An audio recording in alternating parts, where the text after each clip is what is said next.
Ey odamzod o'g'li, meni unutib yoruvding-a? Go'rga kirishingni esingdan chiqarib yoruvding. Bilmaganmiding bu yakka yolg'iz yotadigan uy ekanligini? Esingdan chiqazganmiding bu g'arib uyligini? Esingdan chiqazuvmiding bu vahshatlik uyligini?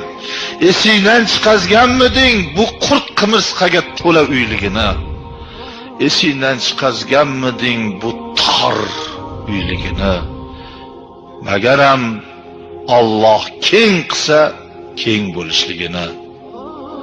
So'ng aytdilar payg'ambarimiz, qabr bir kimga jannat bog'laridan bir bog'chadir, bir kimga do'zaxning o'tli chuqurlaridan bir o'tlik azoblik chuqurdir dedi.